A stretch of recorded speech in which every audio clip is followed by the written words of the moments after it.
They fined him for following their own rules, dismissing his protests with a smug, "You should have known better." HOA President Evelyn Cross thought she was untouchable, but Michael Green wasn't one to back down, and what he uncovered would bring her entire scheme crashing down. Let's start from the beginning. Michael Green had always taken pride in his home, a quaint two-story house with weathered wooden shutters and a welcoming porch that seemed to invite neighbors for a chat over iced tea. It wasn't just a house, it was a sanctuary, a place where laughter echoed through the walls and the scent of his wife's freshly baked cookies lingered in the air. A veteran and a family man, Michael valued stability and peace above all else. Life in the HOA-governed neighborhood wasn't perfect, but Michael was the kind of man who believed in choosing his battles wisely.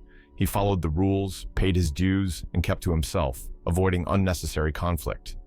That fragile harmony shattered one unremarkable Tuesday morning.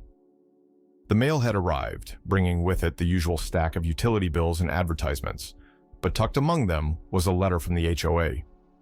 The official tone of the document was unmistakable, with its bold header and curt language. Mandated home aesthetic adjustment, it read, followed by a demand that Michael repaint his house to align with the community's newly approved color palette. The words felt sterile, devoid of empathy, as if typed by someone who had never seen his home or understood its charm. Michael's initial reaction was a mix of irritation and disbelief. Why now? Why his house? His irritation quickly turned to resignation as he reminded himself of the power the HOA held. "It's just paint," he muttered to himself, running a hand over his graying hair. After all, he had fought bigger battles in life. Following their recommendation, he chose a neutral shade from the list provided, Sandstone Serenity, a name as bland as the color itself. But as the days passed, Michael began to notice a shift in the atmosphere around him. Neighbors who once greeted him warmly at the mailbox now exchanged hushed whispers and wary glances. The air seemed heavier, charged with unspoken words.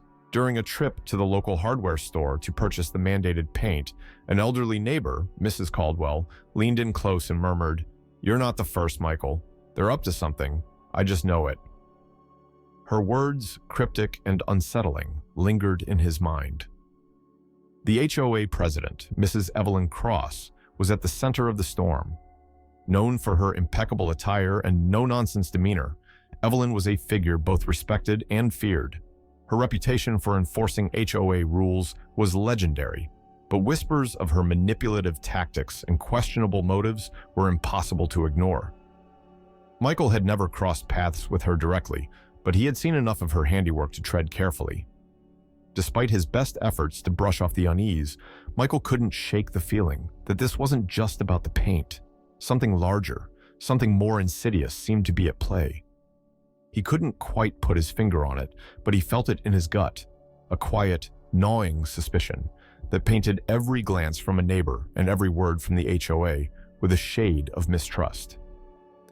Little did Michael know, this simple act of compliance would be the first step into a web of deceit that would challenge everything he believed about justice and community. You can almost feel his frustration, can't you? Imagine standing on your own porch, a place meant to offer peace, only to feel the weight of unseen eyes and unspoken judgment. It's infuriating, isn't it? But as we'll soon see, Michael's journey was only beginning. Sometimes, the most mundane battles turn out to be the ones that truly test our mettle.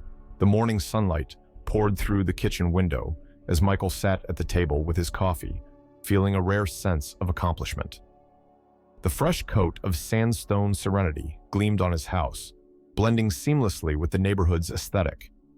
He had done everything by the book, even going the extra mile to match the HOA's exact recommendations. But his moment of contentment was abruptly interrupted by a sharp knock at the door. The mail carrier handed him another envelope from the HOA, its stark logo staring back like a challenge. Michael's brow furrowed as he tore it open, expecting maybe a follow-up acknowledgement or even a thank you note for his compliance. Instead, his eyes scanned the words in disbelief. The letter declared that the color of his house violated local zoning regulations. The HOA demanded immediate correction, accompanied by a hefty fine for the infraction. His chest tightened as he read the fine print. How could this be? This was the very color they had suggested. He flipped through the pages, searching for a loophole, a mistake. But there it was in black and white, an accusation that felt both unjust and deeply personal. For a moment, Michael sat in stunned silence, the weight of the letter pressing down on him like an anchor. Determined to clear up what had to be a misunderstanding, Michael marched straight to the HOA office. The building itself was pristine, almost too perfect, with its manicured lawn and polished windows, a stark contrast to the turmoil brewing inside him.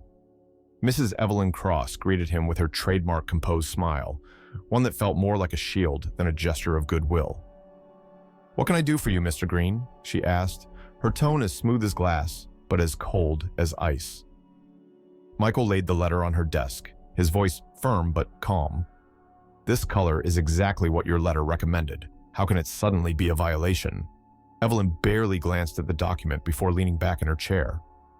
"Mr. Green, as a homeowner, it's your responsibility to ensure compliance with all local regulations. The HOA merely provides guidance."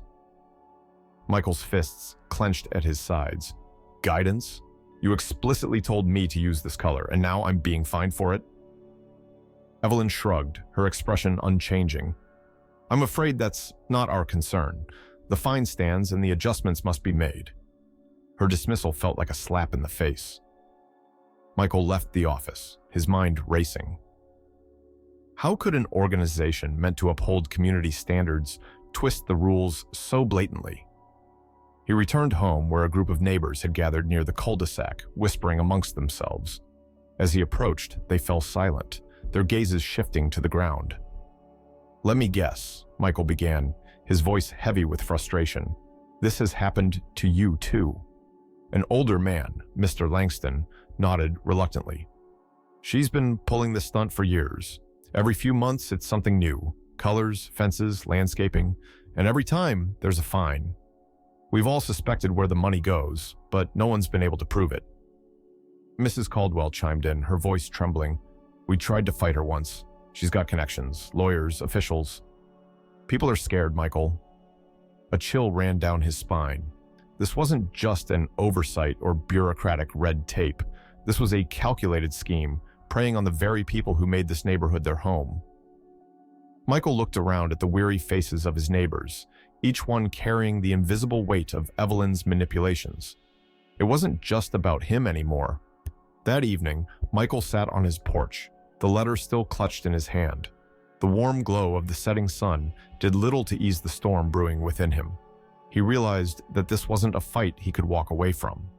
Peaceful compliance had only made him a target, and if he didn't push back, Evelyn's grip on the community would tighten even further. You can't help but feel his frustration, can you? Imagine doing everything right, only to be told you're wrong and punished for it. It's enough to make anyone's blood boil.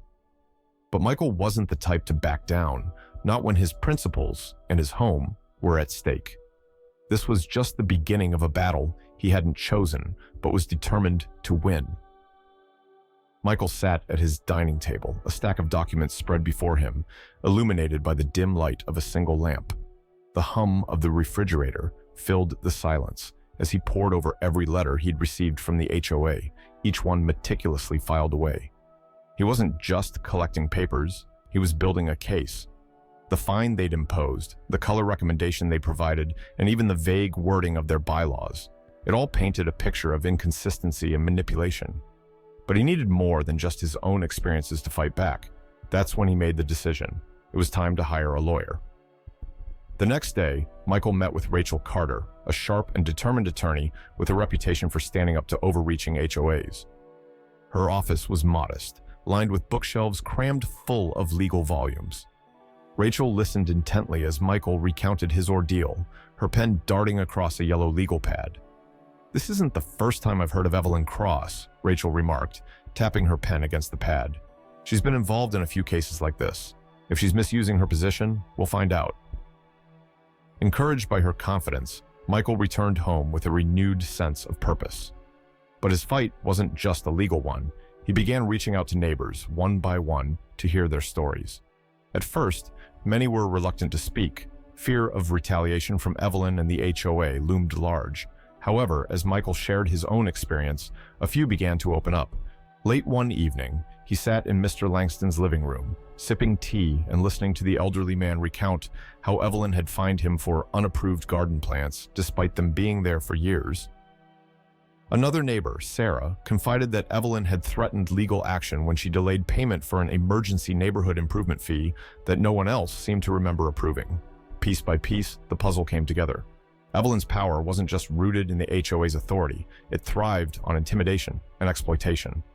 Michael realized the depth of the web she'd spun, using the HOA as a tool to line her own pockets and silence dissent. One night, as Michael sorted through his growing collection of evidence, he noticed something unusual in his mailbox. It wasn't a letter from the HOA or a neighborly invitation. It was a single sheet of paper, folded neatly and left without postage. Unfolding it, his heart sank at the message scrawled in bold, uneven handwriting. "Better back off, or you'll regret it." Michael sat down, his pulse racing. The note was both a threat and a confirmation. He was making progress, and Evelyn knew it. For a moment, doubt crept in. What if this fight endangered his family? What if he failed? But as he looked around at the home he'd built and thought of the neighbors who had trusted him with their stories, his resolve solidified. He wouldn't let fear dictate his actions. The next day, Rachel called with a breakthrough. "Michael, we've uncovered something big," she said, her voice firm with purpose. Evelyn knew the color she recommended violated zoning regulations. We found correspondence between her and the city council confirming it. She intentionally left it out of your letter to set you up for a fine. The revelation was infuriating, but also empowering. Michael now had proof that Evelyn's actions weren't just unethical, they were deliberate and malicious. Armed with this new evidence, he called for a community meeting. Flyers were distributed, and whispers of the gathering spread quickly through the neighborhood. That evening, dozens of residents gathered at the local community center. The air was thick with anticipation and a mix of fear and hope. Michael stood at the front, his papers clutched tightly in his hands. As he shared his findings, gasps and murmurs filled the room. "This isn't just about me," Michael said, his voice steady but impassioned. "It's about all of us. Evelyn has been using the HOA as her personal bank and weaponizing its rules against us. We need to stand together and demand accountability." By the end of the meeting, a plan was in motion. The residents agreed to take their fight public, contacting local media and filing a collective complaint against Evelyn and the HOA. For the first time in weeks, Michael felt the weight on his shoulders lighten. He wasn't alone in this fight anymore.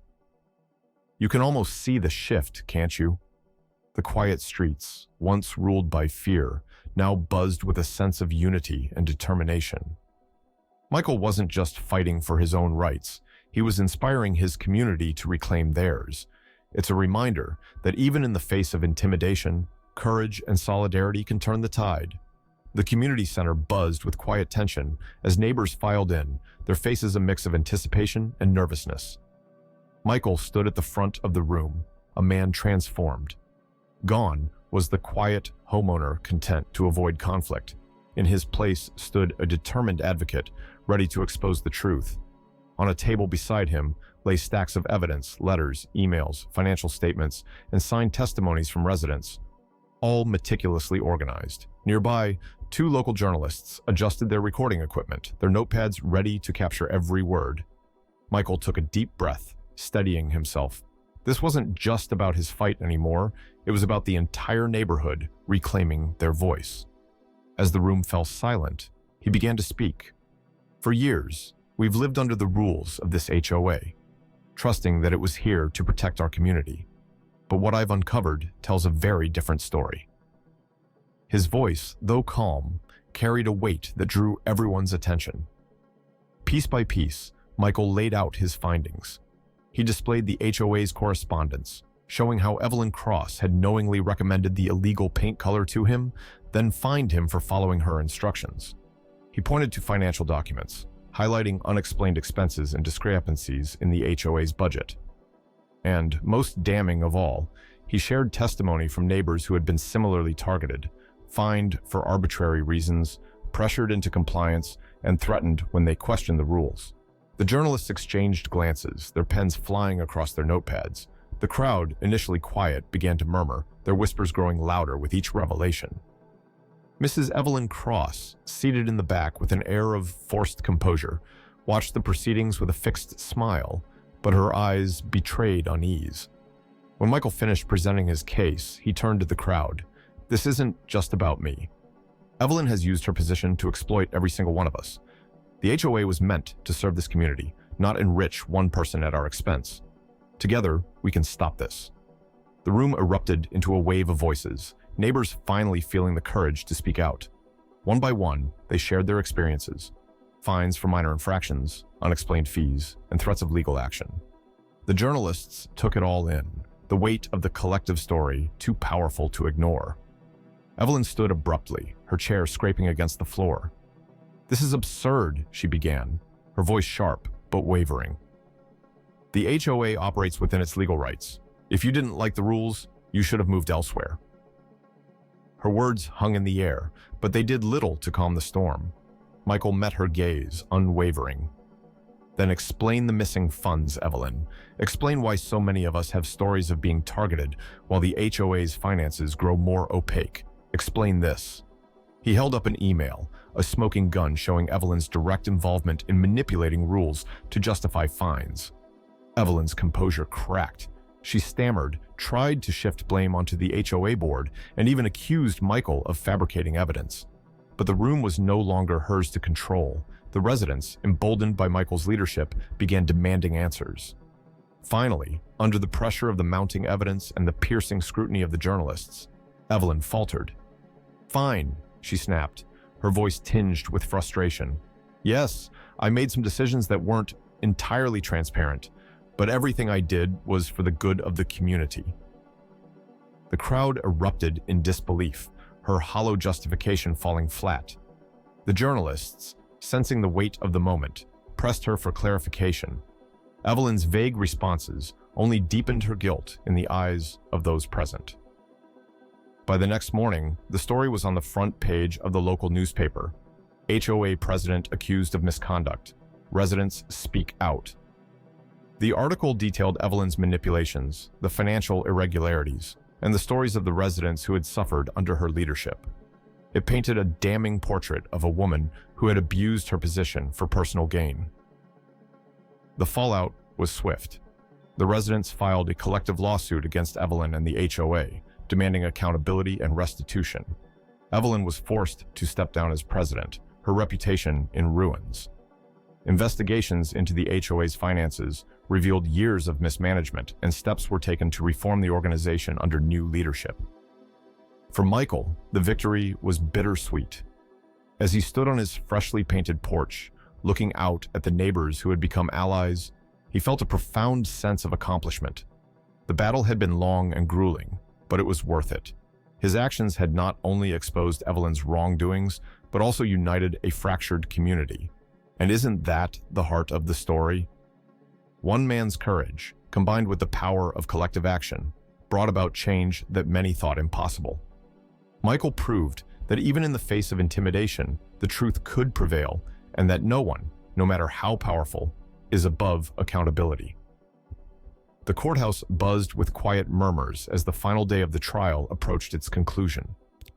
For months, Michael had sat in the gallery, watching as evidence was presented.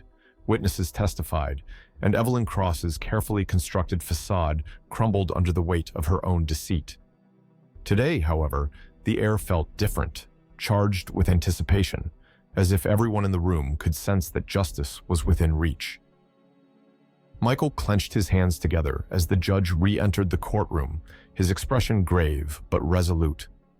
The room fell silent, the tension so thick it seemed to press down on everyone. After reviewing the evidence, the judge began, his voice firm and deliberate. "This court finds Mrs. Evelyn Cross guilty of misconduct, financial fraud, and abuse of authority." A collective gasp rippled through the audience, followed by a wave of whispered relief. Michael closed his eyes for a moment, a quiet exhale escaping him. The battle had been long, draining, and at times overwhelming, but this verdict was a vindication, not just for him, but for the entire community. The judge continued, outlining the penalties, Evelyn was ordered to repay every cent of the misappropriated funds, as well as compensatory damages to the residents she had wronged. Furthermore, he added, this court mandates the immediate restructuring of the HOA under new leadership. His gavel struck the bench with finality, a sound that resonated like a closing chapter. Outside the courthouse, the atmosphere was electric. Neighbors who had once been too fearful to speak out now hugged and congratulated one another, their voices filled with hope. Journalists swarmed Michael for a comment, their cameras capturing the triumphant moment. He chose his words carefully, speaking not of personal victory, but of collective resilience. This wasn't just about one person's fight. It was about standing up for what's right, for the community we all share. Today, we proved that even when the odds seem stacked against us, the truth can prevail. Over the next few weeks, the changes were swift and profound. Evelyn resigned in disgrace, and the HOA underwent a complete overhaul. At a community meeting, residents unanimously voted for a new president, Mr. Langston, the kind-hearted neighbor who had supported Michael from the beginning. Langston, known for his fairness and integrity, promised transparency and accountability, a stark contrast to the previous regime. Michael's life slowly returned to normal, but with a newfound sense of pride.